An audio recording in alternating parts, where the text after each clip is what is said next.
Pois bem, nós estamos tendo aqui a oportunidade de conhecer e aprofundar na história da construção da urna eletrônica. E a história toda está aqui, no Quinto Ninja, escrito pelo próprio, um dos que trabalhou e um dos que também dedicou o seu trabalho, a sua vida, para a nossa urna eletrônica, o doutor Giuseppe Giannino. Bem, aqui o senhor fez uma coletânea dos principais assuntos, dos fatos, quer dizer, e muitas histórias contidas aqui neste livro, lançado recentemente, né, doutor Giannino? Sim, encerrando a nossa missão na Justiça Eleitoral de 25 anos, que se confunde exatamente com a história da urna eletrônica, nós resolvemos registrar isso numa obra, um pequeno livro, que conta exatamente, registra essa história e, ao mesmo tempo, dá informações de bastidores, histórias, a linguagem é coloquial, descontraída, contando vários casos de bastidores, casos emblemáticos, bem-humorados, que registraram efetivamente a consolidação do processo de votação digital no Brasil. Nós dividimos aí em 3 ondas. A primeira onda que foi o processo de transformação da saída do processo convencional, manual, para o aparecimento da urna eletrônica e, ao mesmo tempo, o trabalho feito da geração de credibilidade junto à população brasileira. A consolidação, efetivamente, da nova forma de votar, que o brasileiro, efetivamente, adquirisse confiança nesse processo. Então, foram vários desafios nessa trajetória, passando por o ano 2000, onde 100% das sessões eleitorais já estavam informatizadas. Isso nos dá, inclusive, o título da maior eleição digital do planeta. E, a partir daí, todos os mecanismos que foram inseridos nesse processo, utilizando efetivamente os recursos que a tecnologia proporciona. A segunda onda mostra, justamente, evidencia o quanto se investiu em 2 pilares do processo, a segurança e a transparência, utilizando funcionalidades do paradigma digital. E a terceira onda é o que virá para o futuro, é o que se imagina que virá para o futuro no processo de votação. E essa vai ser uma pergunta que eu vou formular para o senhor, mas antes eu gostaria justamente de avançar e saber se também está aqui no livro, o Quinto Ninja, também sobre essa questão, por que os outros países de primeiro mundo, não utilizam a nossa urna eletrônica? E aquela velha história, né? No Brasil sempre se cultivou de que o que vem de fora é o melhor. Ou seja, o santo de casa não é de fazer milagre. Mas esse processo, ou seja, do sucesso da urna eletrônica aqui no nosso país, como é que o senhor avalia o olhar estrangeiro em cima dessa ferramenta inventada por brasileiros? Realmente, nós somos excelência no processo de votação digital. Há um reconhecimento do mundo com relação à evolução do Brasil. Enquanto estive à frente da Secretaria de Tecnologia da Informação, recebi mais de 70 países que vieram ao Brasil para conhecer a nossa solução e saem muito bem impressionados. Alguns deles firmaram acordos de cooperação no sentido de fazer transferência de conhecimento. Outros, baseados na nossa solução, desenvolveram seus próprios projetos. Então, somos efetivamente excelência no mundo no processo digital. Infelizmente, ainda existe uma onda, né? E isso eu vejo como um pequeno segmento da sociedade brasileira, de tentar desqualificar um trabalho que foi feito e desenvolvido por brasileiros. Inclusive, a população brasileira participa nisso ativamente. No dia da eleição, são mais de 2 milhões de brasileiros que atuam, como boa parte deles como voluntários. Ou seja, é um trabalho desenvolvido pelos brasileiros, pelo Brasil, e reconhecido pelo mundo. Então, desqualificar, né, esse trabalho, né, eu acho que se encaixa ali o chapéu do complexo do vira-lata, conforme citava Nelson Rodrigues. O brasileiro é bom nesse processo e vários outros processos, e acho que isso deve ser reconhecido. Agora, quando o senhor fala justamente na evolução da urna eletrônica, eu imagino que na cabeça do senhor, como Quinto Ninja, já deve existir com toda certeza, boa parte, se não for a sua totalidade, desta evolução. Estaria eu equivocado com relação a isso, doutor Janino? Com relação à evolução do processo? A evolução do processo, ou seja, ainda cabe realmente avançar em termos de tecnologia neste processo da nossa urna eletrônica? Sem dúvida, e é uma evolução constante. Conforme eu fiz a analogia de embarcar o processo no trem da tecnologia, o processo viaja na mesma velocidade em termos de evolução, conforme a tecnologia evolui. Se assim não for, certamente ela vai ser atacada, ela vai ser desqualificada. Não aconteceu até hoje. Por que não houve, nesses 25 anos de história, sequer um caso de fraude? É porque ela evolui constantemente, ou seja, ela está disparada na frente e os eventuais tipos de ataques que existem, até no meio tecnológico, ficam inviáveis, porque sempre há um aprimoramento e vários exercícios para que ela seja constantemente atualizada. Exemplo disso são os testes públicos de segurança, em que a Justiça Eleitoral abre a urna, abre o processo, abre os sistemas eleitorais para que hackers venham até o TSE e tentem quebrar as barreiras de segurança.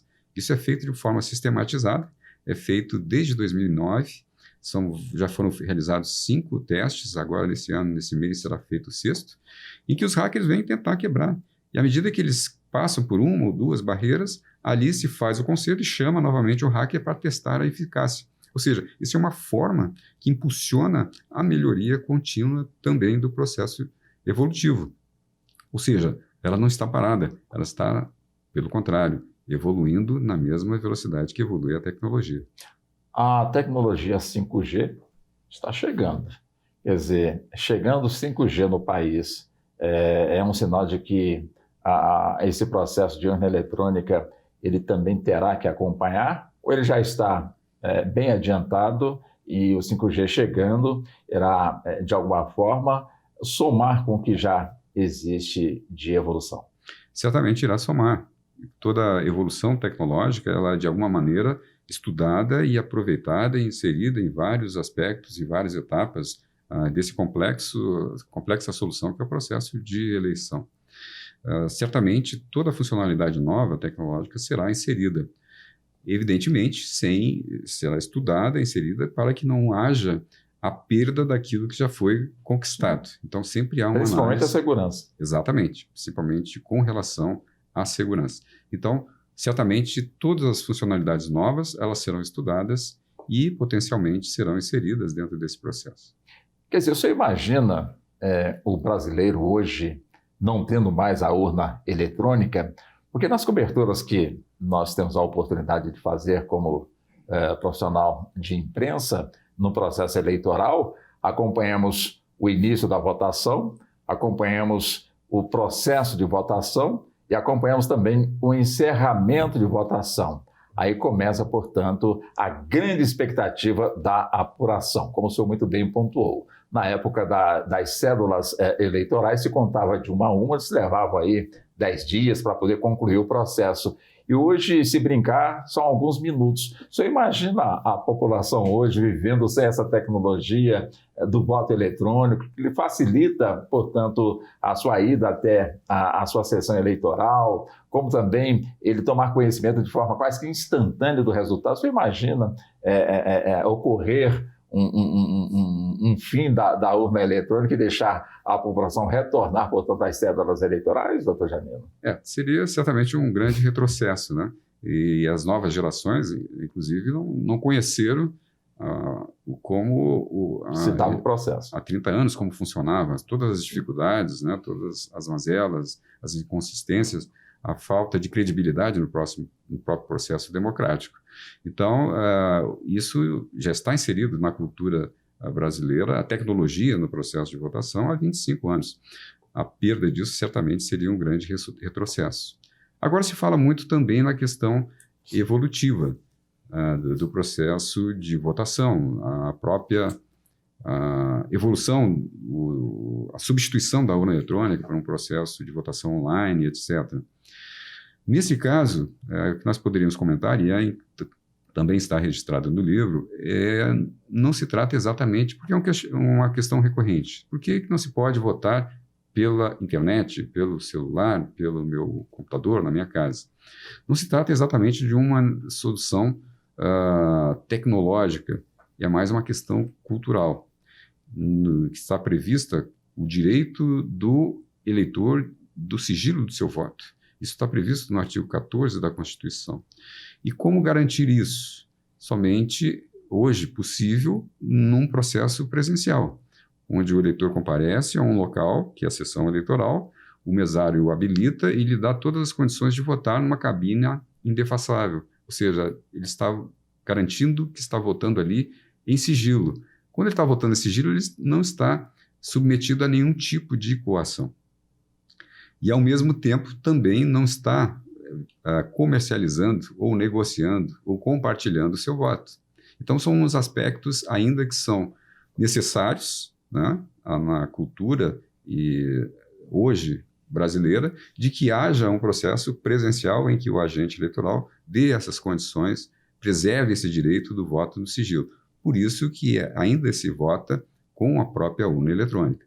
Quando isso evoluir, né, não houver mais essas características da possibilidade da coação e da comercialização do próprio voto por parte do eleitor, esse tipo de modelo não precisaria ser mais constituído e se poderia votar de forma do seu smartphone ou no seu computador. Mas, no entanto, eu creio que seja uma questão de amadurecimento da cultura do próprio brasileiro. Durante 25 anos, o senhor esteve no Tribunal Superior Eleitoral, mais de 15 anos como secretário de Tecnologia e Inovação, ou seja, o responsável pelas eleições que a cada 2 anos sempre ocorrem aqui no nosso país. Quer dizer, e hoje o senhor não está mais, portanto, no Tribunal Superior Eleitoral, onde hoje temos a presidência do ministro Luiz Roberto Barroso. Como é que está sendo realmente tocar a vida, já que a sua vida sempre foi de muito trabalho, muito estudo, muita dedicação? Quer dizer, é um momento para descansar ou é um momento ainda para poder continuar trabalhando e, com toda certeza, fazendo com que o nosso país ganhe com o avanço da tecnologia? Certamente não tive ainda a oportunidade do ócio de descansar, apesar de já ter encerrado a minha participação na Justiça Eleitoral em julho, mas meu objetivo é justamente, de alguma maneira, contribuir com esse conhecimento adquirido, né, ao longo desses 25 anos, num processo de desenvolvimento de eleição digital, possivelmente atuando em consultoria e também com a possibilidade de levar isso para outros países. Há essa possibilidade de atuar nessa nova etapa da minha vida profissional, utilizando justamente, compartilhando esse conhecimento desenvolvido ao longo desses 25 anos. Urna eletrônica é um legado da nação brasileira? Sem dúvida nenhuma, é um legado da nação brasileira que representa uma mudança significativa de um paradigma convencional, com todas as suas dificuldades, com todas as suas mazelas, com a falta de credibilidade que existia no passado, para um processo de sustentação democrática célere, íntegro e com garantia de verificações e auditabilidade. Sem dúvida, é um ganho para o Brasil, é uma conquista dos brasileiros, ressalto, e marcou efetivamente a história do nosso país. Como o senhor disse, né, desde o início da urna eletrônica, a partir do instante que ela foi apresentada, sempre ocorreram as discussões, as desconfianças. Hoje também não é diferente. Quer dizer, essa é uma questão que, no decorrer do tempo, essas desconfianças, essas suspeições, de alguma forma, vão sendo superadas justamente com a demonstração da eficiência em cada eleição desse processo utilizando a urna eletrônica, doutor Janino? Sem dúvida. Substituir as inferências ou as notícias sem respaldo real por evidências. E principalmente nesse cenário que nós estamos vivendo também agora, que é um outro paradigma das fake news. Isso potencializou essas notícias tendenciosas que tentam desqualificar o processo, essa conquista do Brasil. E, infelizmente, tem que se conviver com isso. E a forma de se conviver é justamente demonstrar o quanto o processo é íntegro, quanto é seguro e quanto é transparente, retirando aí desse espectro essas informações que tentam desqualificar essa conquista do Brasil. 2022 está aí, ou seja, o ano que vem, teremos, portanto, aí um processo eleitoral, com toda certeza, como todo processo eleitoral, tudo muito acirrado. Que mensagem o senhor deixa para o eleitor brasileiro, aquele que, com toda certeza, vai estar ali digitalizando, portanto, aí o seu voto neste processo tão importante para a nação brasileira e, com toda certeza, também a garantia da nossa democracia? A orientação é que ele se torne imune, se proteja com relação a essa onda de informações falsas, que tente verificar efetivamente as evidências, as informações oficiais, esses vários registros que existem ao longo desses 25 anos de utilização do processo digital. Que não se deixe influenciar, busque a informação correta, verifique as evidências, verifique o fato, e ali ele possa efetivamente se proteger, se orientar e ter uma fonte de informação correta e verdadeira contra toda essa onda que existem de informações falsas. Portanto, buscar a informação correta nas fontes oficiais e verificar as evidências, os fatos contra as informações falsas. Doutor Janino, foi um prazer realmente realizar essa entrevista com o senhor, esclarecendo, portanto, aí dúvidas, acima de tudo, as discussões que ampliaram bastante. O senhor nos trouxe realmente com muita clareza. E é evidente que quem quiser tomar conhecimento da verdadeira história da urna eletrônica, é só buscar o Quinto Ninja. De onde encontrar o Quinto Ninja? O Quinto Ninja está disponível na Amazon e é bastante fácil de localizar. Inclusive, nas primeiras semanas, nós tivemos a honra de ficar entre os 5 livros mais vendidos. Então, isso mostra que é um assunto de interesse e eu creio que seja também uma fonte importante para o leitor se atualizar e se proteger contra as informações desqualificadas ou informações falsas. Foi um prazer realizar essa entrevista com o senhor. Agradeço muito pela atenção e pela gentileza por ter aceito o nosso convite. Eu que agradeço muito, é uma honra estar aqui com você mais uma vez e dando essa oportunidade de compartilhar essa história tão importante para todos nós brasileiros. Muito obrigado a você e até um próximo encontro, que será breve, com toda certeza. Então, até lá.